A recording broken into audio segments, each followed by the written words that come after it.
Bismillahirrahmanirrahim. Assalamualaikum warahmatullahi wabarakatuh.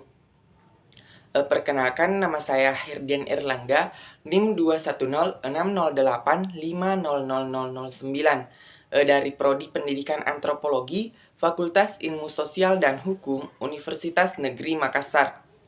Jadi, pada kali ini kita akan meresum sebuah materi dari mata kuliah Filsafat Kebudayaan. Adapun materi yang akan kita bahas pada kali ini yaitu yang pertama, apakah mentalitas pembangunan itu? Yang kedua yaitu apakah kelemahan mentalitas kita untuk pembangunan? Dan yang ketiga, apakah kelemahan mentalitas kita yang timbul sesudah revolusi? Nah, sebelum kita membahas materi yang telah diberikan oleh Ibu Siti Junaidah sebagai selaku dosen pembimbing mata kuliah Filsafat Kebudayaan, kita akan membahas terlebih dahulu apakah itu mentalitas. Jadi, menurut yang telah saya baca atau yang telah saya pelajari mengenai mentalitas itu sendiri, saya dapat memahami bahwa mentalitas adalah sebuah cara berpikir atau konsep pemikiran manusia untuk dapat belajar dan merespon sesuatu hal, entah itu hal semacam apa atau dan sebagainya dan bagaimana. Jadi mental merupakan kata lain dari pemikiran. Jadi sesuatu yang berpikir itu merupakan hal yang berhubungan dengan mental. Sehingga mentalitas dapat dikatakan sebagai cara berpikir ini dipengaruhi pengalaman, hasil belajar, dan atau lingkungan juga dapat mempengaruhi pola pikir tersebut. Dari makna-makna yang telah kita pelajari atau yang saya pelajari, dapat ditarik sebuah kesimpulan bahwa pengertian revolusi mental adalah perubahan cara berpikir dalam waktu singkat atau merespon, bertindak, dan bekerja. Setelah membahas mengenai apa itu mentalitas, nah kita akan meresum materi yang pertama yaitu apakah mentalitas pembangunan.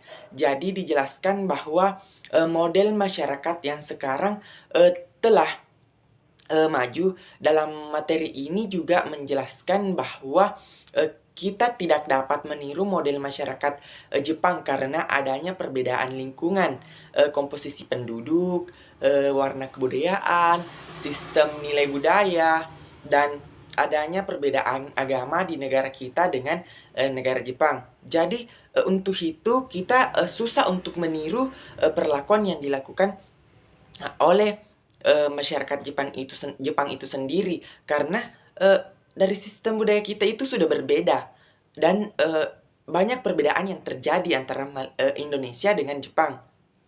Walaupun dengan begitu, kita belum mempunyai bayangan mengenai bagaimana bentuk masyarakat, apakah yang sebenarnya kita capai bersama. Tetapi jelas bahwa kita harus berusaha untuk menjadi lebih makmur dan dari sekarang bahkan kita harus berusaha untuk lebih menyempurnakan demokrasi kita. Dan bahwa kita harus berusaha untuk menghasilkan karya atau produk yang dapat membanggakan, mendorong manusia untuk melihat dan merencanakannya.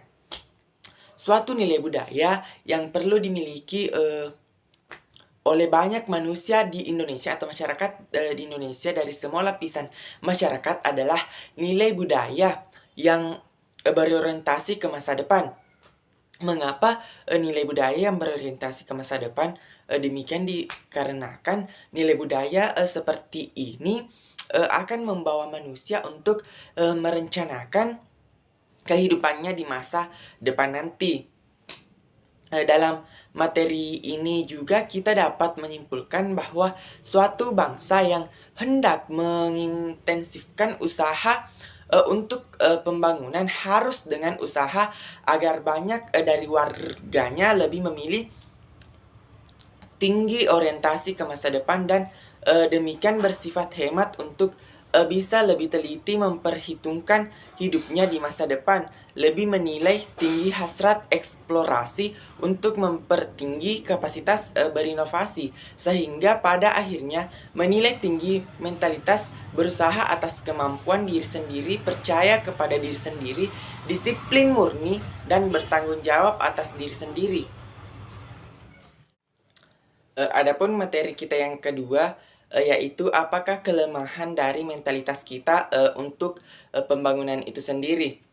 Jadi dalam materi ini diberikan contoh antara orang desa dan orang di kota, di mana di pedesaan sebagian besar bekerja di sektor pertanian dan mental mereka adalah suatu mental yang khas yang biasa disebut dengan mental petani.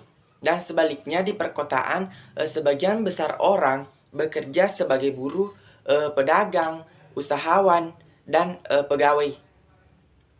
Meskipun demikian, tetapi mentalitas orang di perkotaan masih dikuasai dengan mentalitas kepegawaian, yaitu mentalitas yang tinggi dan amat bergengsi. Nilai budaya mengenai hakikat dari hidup dan karya manusia, mentalitas petani tidak bisa berspekulasi tentang hakikat dari hidup, dari karya dan hasil karya manusia. Dan apabila kita tanyai mengenai hal itu, mereka akan terheran-heran dan mereka akan menjawab dengan logis, yaitu manusia bekerja untuk makan. Nilai budaya mengenai perspektif manusia mengenai waktu. Jadi mentalitas petani mempunyai perspektif yang mengenai waktu yang terbatas. Dan masalah hakikat pembangunan manusia dengan alam. Jadi konsep bahwa manusia itu harus hidup selaras dengan alam adalah suatu konsep yang lazim dalam mentalitas petani di Indonesia.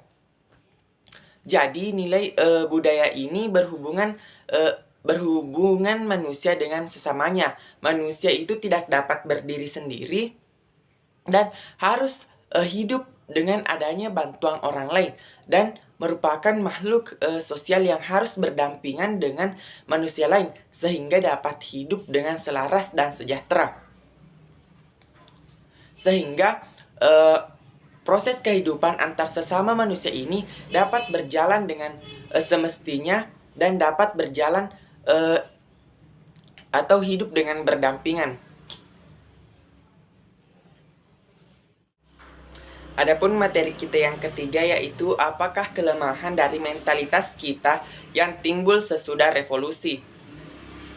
Jadi di sini saya mendapatkan bahwa ada beberapa mentalitas kita yang timbul sesudah revolusi, yaitu mentalitas yang meremehkan waktu dan mentalitas yang suka menerabas. Dalam hal ini mentalitas yang bernafsu untuk mencapai tujuannya secepat-cepatnya tanpa banyak kerelaan berusaha dari permulaan secara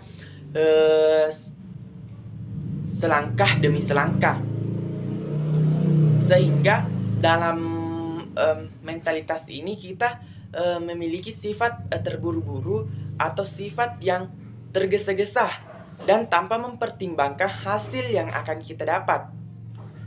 Mentalitas bernafsu untuk mencapai tujuan secepatnya tanpa banyak kerelaan berusaha dari permulaan secara selangkah demi selangkah yang untuk memudahkan kita, sehingga kita lupa bahwa kedepannya ini akan berdampak buruk atau berdampak negatif terhadap diri kita sendiri, sehingga dalam mentalitas ini kita kurang fokus untuk memperhatikan antara bagaimana sebab akibat yang terjadi ke depannya.